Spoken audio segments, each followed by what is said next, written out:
هكذا قال الرب: صوت سمع في الرامة، نوح وبكاء مر، راحيل تبكي على أولادها وتأبى أن تتعزى عن أولادهم لأنهم ليسوا بموجودين.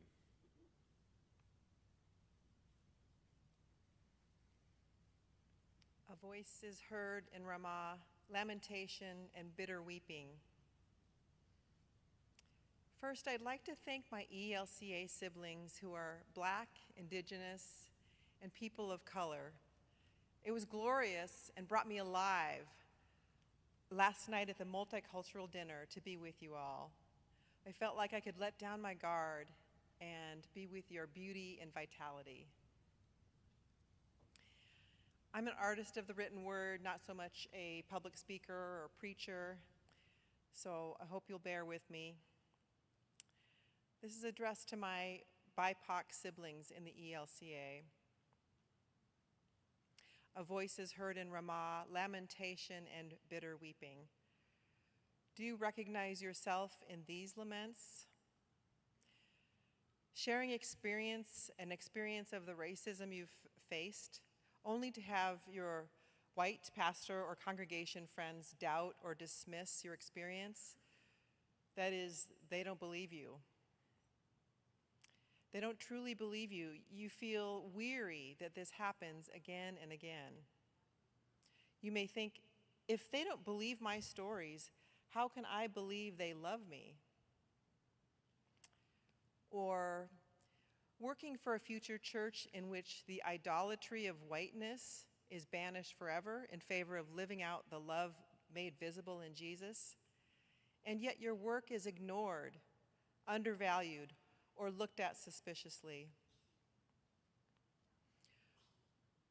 Or this lament, needing to go slow and help the majority folks feel comfortable, which feels demeaning and demoralizing.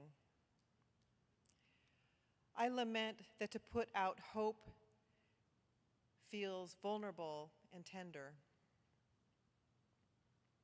What has to die in order for you to live and truly flourish? Have you ever wondered in your weariness whether it's your connection to this denomination? You've considered it before, perhaps. There's an idea of kenosis, that is a self-emptying or self-sacrifice. Theologian M. Sean Copeland talks about kenosis in a different way. For Black and brown bodies, it's about emptying oneself of the white supremacy, the racism, and rejecting those things. Copeland goes on to say that solidarity is what we need. Solidarity sets the dynamics of love against the dynamics of domination. Weariness, desperation, exhaustion, wanting to be heard.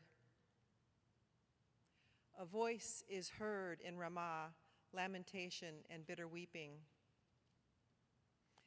Have you heard something like, why is it important that I pronounce your name correctly? Why did what I just said hurt you? I don't understand. Where are you really from? Whether it's your church, a life partner, a friend, I know, and maybe you, my BIPOC siblings, know the exhaustion, the desperation of trying to be heard, trying to let the person or institution that I love know what change needs to happen in order for me to be able to flourish. We ask for this change because we love them and we want to stay connected. When those cries go unheard or when only half-hearted efforts are made to address the pain, the wound is deepened. What relief I have experienced when I've talked to pastors who acknowledged the sin of racism and took it seriously. They were like a life-saving drink of water in a dry desert. But there should be abundant flowing cascades of water refreshing all of us Abundance is a promise of God. So why do we stay? Like any difficult human relationship, we stay here in the ELCA because we love and we see a potential for change and hope. And when we hear something to the effect of, you can give me credit for the little bit of work that I have done, we long to hear instead life-giving words of commitment. Like, what can I do to fully honor your needs? I know it's going to be a lot of work, it's going to be a lifetime commitment, but I'm here for it. I'm committed to doing the work. I lament that I also know the pain of hearing my BIPOC siblings give up on the ELCA, people who have worked for years, even decades, trying to love this church into loving everybody. Weeping for her children, for they are no more. They've decided, why work so hard to prove myself worthwhile? If I'm not loved and welcomed fully, then my place is not with them.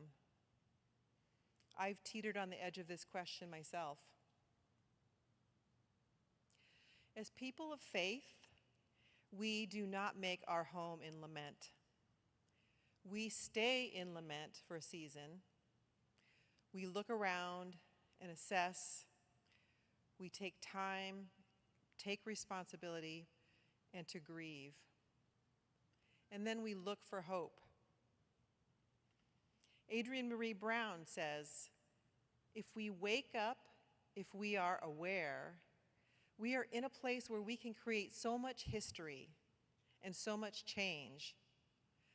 Everything is falling apart, but also new things are possible.